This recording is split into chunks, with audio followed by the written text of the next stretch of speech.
They wheeled me into the morgue at 3:47 in the morning. I felt the cold metal table beneath my back. I heard the attendant humming while he prepared his instruments. And I was screaming inside my head because I wasn't dead.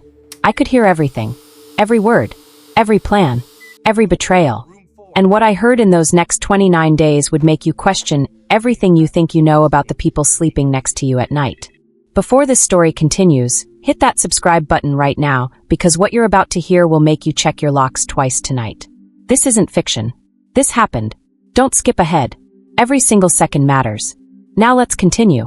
My name is Emma Richardson, and 16 hours into labor, my heart stopped beating.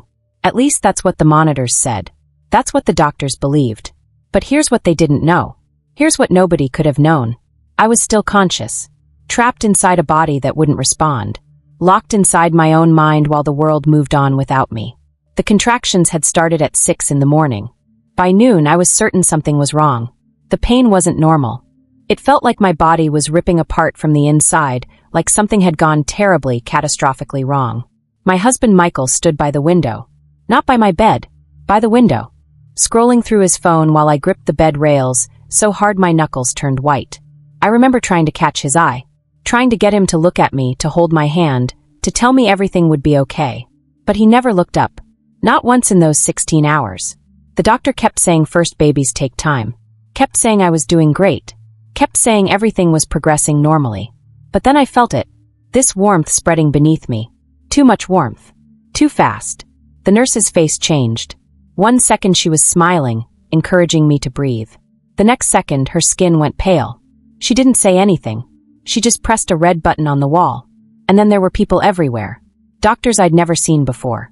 Nurses shouting numbers I didn't understand. Machines wheeling in from all directions. Someone was yelling about blood pressure. Someone else was yelling about the baby. And through it all, through the chaos and the panic and the pain, I heard the doctor's voice cutting through everything else.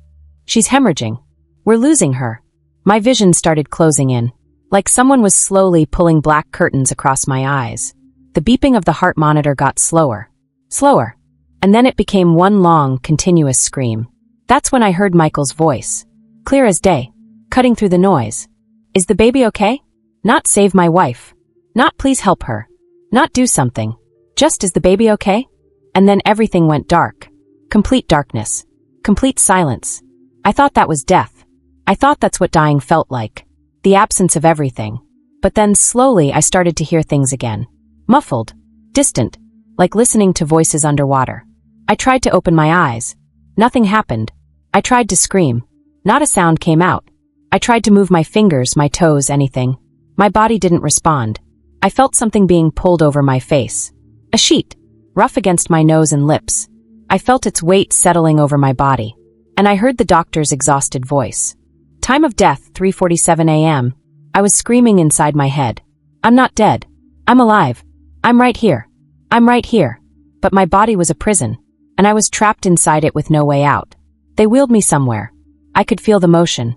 Hear the squeaky wheel on the gurney. Hear the elevator ding. Hear doors opening and closing. And I knew where they were taking me. I knew. The morgue. The table was so cold. So impossibly cold. I could feel every degree of that metal against my back, my legs, my arms. But I couldn't shiver. Couldn't react. Couldn't do anything except feel it and scream silently in my mind. The attendant was humming. Some pop song I recognized but couldn't name. I heard him moving around. Heard drawers opening. Heard the clink of metal instruments. And I was thinking, this is it. This is how it ends.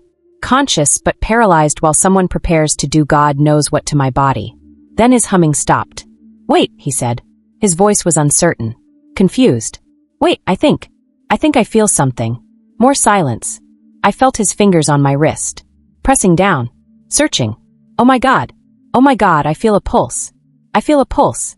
Everything happened fast after that. I was wheeled somewhere else. Different voices. Urgent voices. Machines beeping. Someone was putting something over my face. An oxygen mask. I felt it seal against my skin. Felt the air being pushed into my lungs. And then I heard a new voice. Dr. Chun. I recognized her from my prenatal appointments. Get me a full neurological workup. Now. And someone find the husband. Michael arrived 20 minutes later. I heard his footsteps. Heard him ask what was going on in this annoyed voice. like they'd interrupted his morning coffee. Dr. Chen's voice was calm, professional, but I could hear the tension underneath it. Mr. Richardson, your wife is alive, but she's in what we call a locked-in state. It's extremely rare. She's in a deep coma, but there's evidence suggesting she may be able to hear and process what's happening around her, even though she cannot respond in any way. There was a long pause. So long I thought maybe Michael had left the room. Then he spoke. Can she recover? It's unlikely, Dr. Chen said. Maybe a 5% chance. She could be like this for months, years, or she may never wake up at all. Another pause. And then Michael said something that made my non-beating heart somehow break even more. I need to call my mother. He walked away. Just like that. No tears. No sitting by my bedside. No begging the doctors to try everything. He just walked away to call his mother. That's when I heard her voice for the first time since the delivery. Diana Richardson. My mother-in-law. The woman who had never thought I was good enough for her son. The woman who had made every holiday, every family gathering, every moment of my marriage just a little bit harder. So she's brain dead?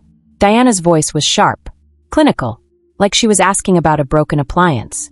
We don't use that terminology, Dr. Chen replied. I could hear the disapproval in her voice. Your daughter-in-law is in a coma with possible consciousness. How long do we keep her like this? Diana pressed. What's the protocol? What does insurance cover? Mrs. Richardson, your daughter-in-law is a human being who is costing money every minute she lays there, Diana interrupted. I'm being practical, doctor. I'm asking you what our options are. Dr. Chen's voice went cold. After 30 days, if there's no improvement, the family can discuss options regarding life support. 30 days, Diana repeated. That's manageable. And they left. I was alone with the beeping machines and the sterile smell of the hospital and my screaming, silent thoughts.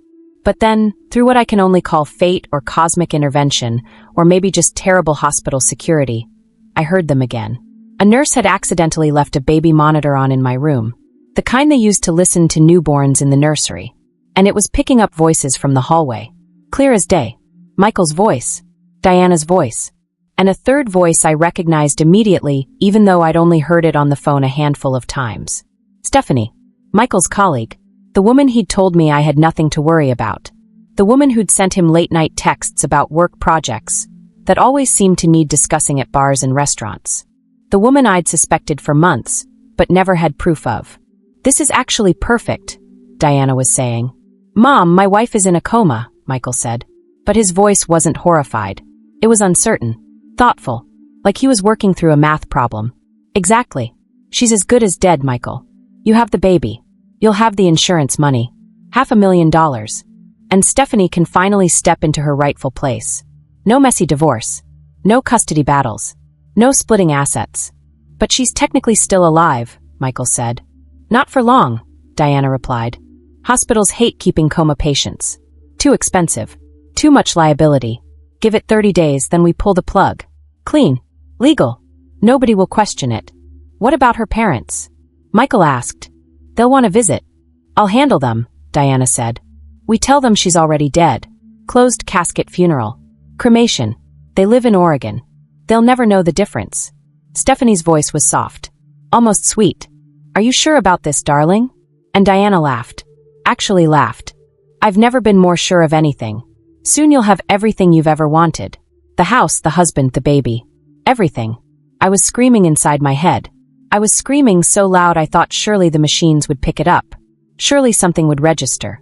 But my body lay still. Unresponsive. Dead to the world. 3 days later, I learned I'd had a girl. They were calling her Brooklyn. Not Sophie, the name I'd chosen. Diana had changed it. Brooklyn Diana Richardson. The nurses talked about it outside my door. The grandmother is very controlling, one whispered.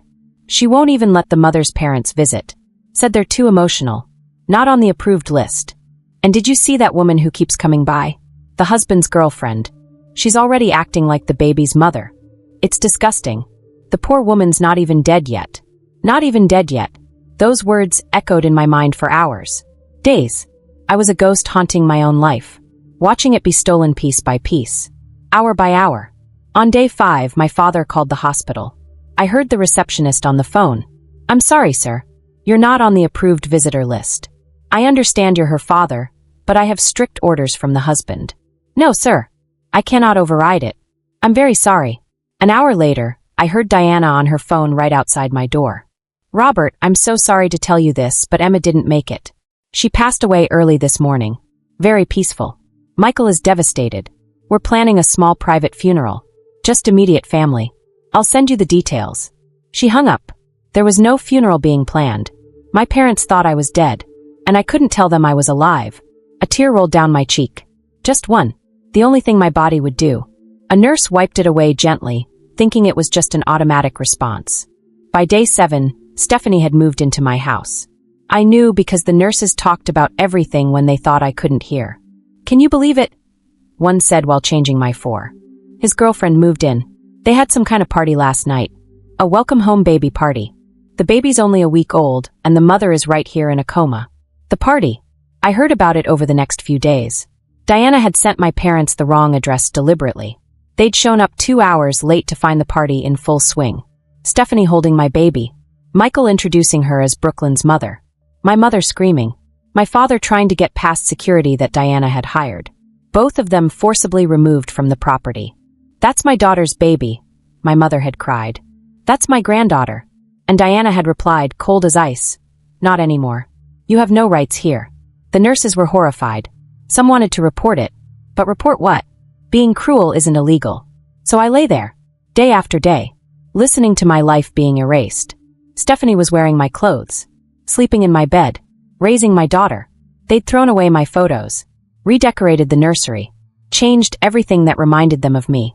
On day 14, Diana met with an insurance agent in the hospital cafeteria.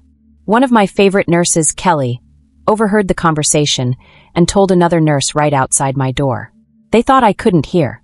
That woman is discussing life insurance while her daughter-in-law is upstairs in a coma, Kelly said, disgusted. She was asking when they could claim the $500,000 policy. What did the agent say? He told her not until life support is removed and death is officially declared. You know what she said? She smiled and said, that's day 30. Perfect. They were counting down the days until they could kill me legally.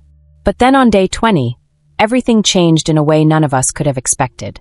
Dr. Martinez, the chief of obstetrics, requested an urgent meeting with Michael. I heard Michael's annoyed voice in the hallway. What now? I'm very busy. We have plans today. Mr. Richardson, it's about your wife's delivery. Dr. Martinez sounded nervous. There's something you weren't informed about. I'm listening.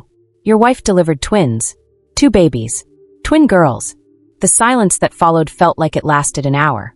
What? Michael's voice was barely audible. What did you just say? During the emergency, your wife delivered twins. The second baby needed intensive care. She's been in the NICU this entire time. She's stable now and ready to be released to your care. And why wasn't I told about this? Michael's voice was rising. Why wasn't I informed that I have 2 daughters? We tried to inform you multiple times, but you said to handle all medical matters and not bother you with details unless absolutely necessary. We've been focused on keeping both babies healthy. The second baby is thriving now and ready to. Who else knows about this? Just the medical staff directly involved. The baby hasn't been named yet. We were waiting for you to. Don't tell anyone else. No one. Do you understand me? Mr. Richardson, this is your daughter. Your wife's daughter. You can't just. I said don't tell anyone. I need to think. Within an hour, Michael was back with Diana and Stephanie. I heard every single word through the nurse's station outside my room. Diana was furious. 2 babies? 2. How did this happen? Why didn't you check? Why didn't you ask questions? I didn't think, Michael stammered. I didn't know. They said a baby was born. I assumed it was 1 baby. This complicates everything, Diana hissed. 1 baby we can explain. We have Brooklyn. Everyone's seen her. Everyone knows about her. But a second baby? People will ask questions. Where has she been? Why didn't we mention her? Why has she been hidden? So what do we do? Stephanie asked. There was a long, terrible pause.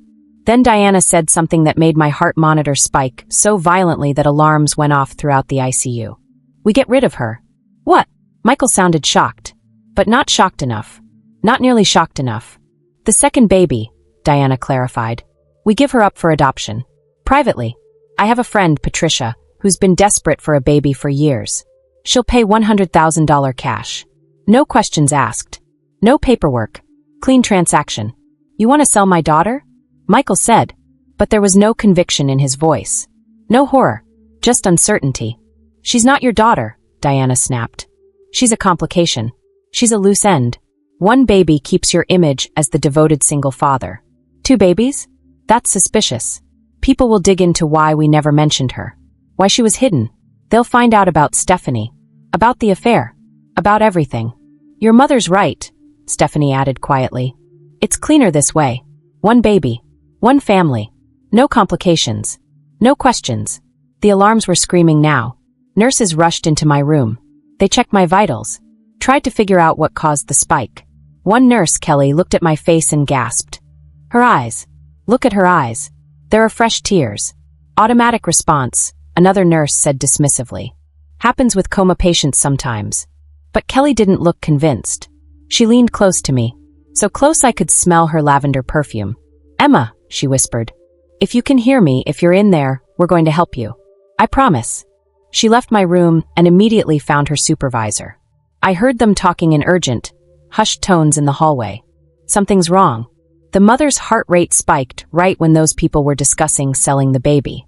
"I think she can hear them. I think she heard what they're planning." "That's impossible," the supervisor said. "She's in a coma. Look at her file. It says locked-in syndrome is possible. That means consciousness. That means she can hear. We need to call social services. We need to call security. They're planning to sell a baby. Can we prove it? We have to try." That night, day 29, just hours before they were scheduled to pull my plug, something happened that the doctors later called miraculous, but I knew was pure rage. Maybe it was hearing about my second daughter. Maybe it was knowing they were going to sell her. Maybe it was 29 days of fury building inside me with nowhere to go. But at 11:47 p.m., my right index finger twitched. The night nurse saw it. She called Dr. Chin immediately. By midnight, my fingers were moving consistently. By 1 a.m., my eyes were fluttering. And at 2:17 a.m. on day 29, after nearly 30 days in hell, my eyes opened. The first word I managed to whisper was babies. Not baby. Babies.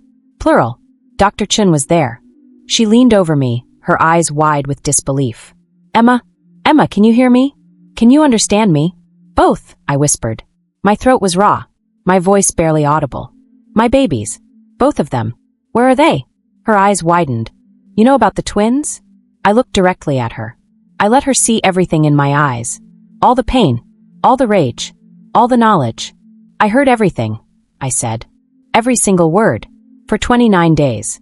Her face went pale. Everything. The party. The girlfriend. The plan to pull the plug today. The plan to sell my daughter for $100,000 to Diana's friend Patricia. My voice was getting stronger with each word. I heard it all. Within minutes, the room was full of people. The hospital's social worker. Security. A patient advocate. Dr. Chin was on the phone with someone, speaking in urgent tones. "Call my parents," I told her.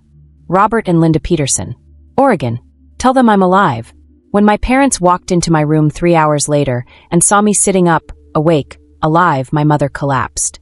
My father caught her. They held each other and sobbed. Just stood there in the doorway, sobbing while I sat in the bed crying too. "They told us you were dead," my father said. "They said you were cremated. We mourned you, baby girl. We had a memorial service. We mourned you." "I know, Dad," I said. "I heard everything. I heard it all. I told them everything. Every evil word. Every cruel plan. Every betrayal." The social worker's face grew more horrified with each detail. "This is criminal," she said. "Multiple crimes. Fraud. Conspiracy. Attempted child trafficking. We need to contact the police immediately." "There's something else," I said. I looked at my parents. "Remember when I was 6 months pregnant and I asked you to witness some documents?" My father nodded slowly. "Your will. You said you were just being prepared." "I was being more prepared than I knew," I said. "I suspected Michael was cheating. I had a feeling something was wrong. So I updated everything. If something happened to me, custody goes to you. The insurance goes into a trust for my children. Michael gets nothing. And," I paused, looked at the social worker.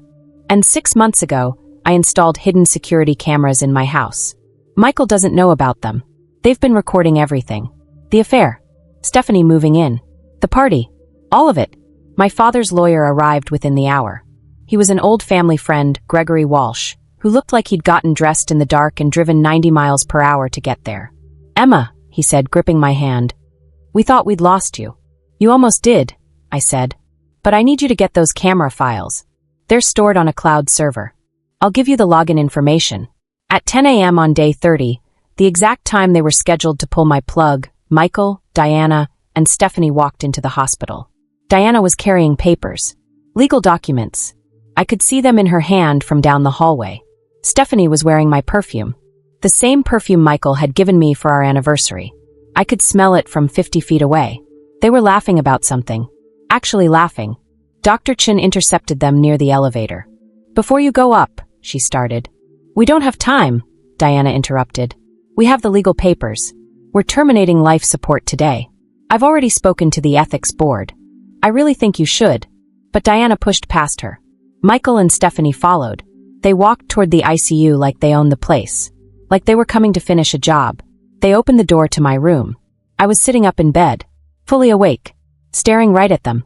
The papers in Diana's hand fell to the floor and scattered. Michael's coffee cup slipped from his fingers and shattered on the tile. Stephanie let out a scream and stumbled backward into the wall. Hello, I said. My voice was clear. Strong. Surprised to see me? Michael's mouth opened and closed. No words came out. His face had gone completely white. What's wrong? I continued. You look like you've seen a ghost. But I'm not a ghost, am I? I'm very much alive. This isn't possible, Diana whispered. You were brain dead. The doctors said. No, I interrupted. I was in a coma. There's a difference. And you know what's interesting about certain types of comas? I leaned forward slightly. Sometimes you can hear everything. Every single thing. Stephanie tried to run. When she turned, there were 2 police officers standing in the doorway blocking her path. Nobody move, one of them said. I looked at Michael. I smiled. It wasn't a nice smile. Did you tell them about our second daughter? Oh wait, you were planning to sell her for $100,000. I remember now. I heard that plan too. Michael went completely white. Second, you know about my twins? I finished. Yes, Michael. About both of my daughters. The one Stephanie's been pretending is hers, and the one you were going to sell to your mother's friend Patricia for cash. Diana lunged forward. The officers stopped her. You can't prove any of that, she snarled. You were in a coma. You couldn't hear anything. This is ridiculous. Want a bet? I gestured to the social worker who was holding a laptop. Security footage from my house, which I installed 6 months ago when I suspected the affair. Recordings of your conversations in the hospital hallways from the baby monitor you didn't know was on. Testimony from nurses who heard everything. Phone records showing 247 calls between Michael and Stephanie during my pregnancy. Bank statements showing Michael's already spent $50,000 of my savings. Email correspondence between Diana and Patricia discussing the private adoption. Want me to go on? The police officer stepped forward. Michael Richardson, you're under arrest for conspiracy to commit child trafficking, fraud, conspiracy to commit murder, and theft. Diana Richardson, you're under arrest as an accessory to all of the above, attempted child trafficking and fraud. Stephanie Morrison, you're being detained for questioning regarding fraud and conspiracy charges. My mother walked in then. She was carrying a baby in each arm. Both my daughters. Both of them together for the first time outside the hospital. She placed them carefully on my bed. One on each side of me. I looked down at them. Identical little faces. Sleeping peacefully. Perfect. This one, I said, touching the baby on my left, is Sophie. Like I always wanted. And this one, I touched the baby on my right, is Grace. Because that's what saved me. Grace. Michael was being handcuffed. He looked at me, and for the first time since I'd known him, he looked genuinely afraid. Emma, I didn't mean. I never wanted. Don't, I said. The word came out like a gunshot. Don't you dare speak to me. Don't you dare speak to my daughters. You're nothing to us now. Nothing. Diana was screaming obscenities as they led her away. Stephanie was crying, mascara running down her face, begging for anyone to believe she didn't know about the baby selling plan, that she thought it was just adoption, that she didn't know. But I was done listening to them. I was done being the victim in my own life. 3 months later, I stood in a courtroom and watched them all get sentenced. Michael got 10 years. Conspiracy to commit child trafficking. Fraud. Attempted murder, because yes, pulling the plug on someone who might recover counts as attempted murder. Financial exploitation. Conspiracy to commit kidnapping. Diana got 7 years. conspiracy to commit child trafficking, attempted child trafficking, conspiracy to commit murder, fraud, witness intimidation for what she did to my parents. Stephanie got 4 years as an accomplice to fraud, conspiracy, and for her role in the scheme. I got full custody of Sophie and Grace. Michael lost all parental rights permanently. There's a restraining order. They have to stay 1,000 feet away from us for the rest of their lives. The house was sold. Every penny went into a trust for my daughters.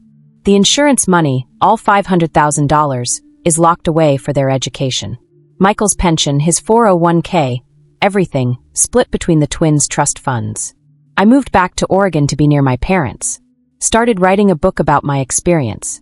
It's being published next month. I'm speaking at medical conferences now about patient rights, about locked-in syndrome, about trusting your instincts, about fighting for yourself even when you can't move. But my favorite part of every day is right now. I'm sitting in my parents' backyard. The sun is setting. Sophie and Grace are 18 months old now, toddling around on unsteady legs, chasing after my parents' golden retriever. They're wearing matching purple dresses my mother made. They're laughing, that pure, unself-conscious laugh that only babies have. They're reaching for butterflies they'll never catch. Michael tried to bury me. Diana tried to erase me. Stephanie tried to replace me. But they forgot something important. I'm a mother, and you don't bury mothers. You plant them, and we grow back stronger, fiercer, more determined than ever. My daughters will grow up knowing their mother fought for them from inside a coma. They'll know that love is stronger than evil. That truth always surfaces. That the people you trust the most can be the ones who hurt you the deepest. But that doesn't mean you stop trusting. It means you trust smarter. They'll know that karma doesn't miss. That justice might be slow, but it comes. That your voice matters even when you can't speak. And me, I'm exactly where I'm supposed to be. Alive, free, victorious. They wanted me dead, but I'm not easy to kill. I came back for everything they tried to take. And I won. If this story left you speechless, slam that like button right now. Share this everywhere because people need to hear this. Comment below what you would have done to Diana. What punishment would you have given her? And hit that subscribe button because more true stories like this are coming your way. Stories of survival. Stories of justice. Stories of people who refused to stay down. Remember, karma doesn't forget an address. And a mother's love is the most powerful force on earth. I'll see you in the next one.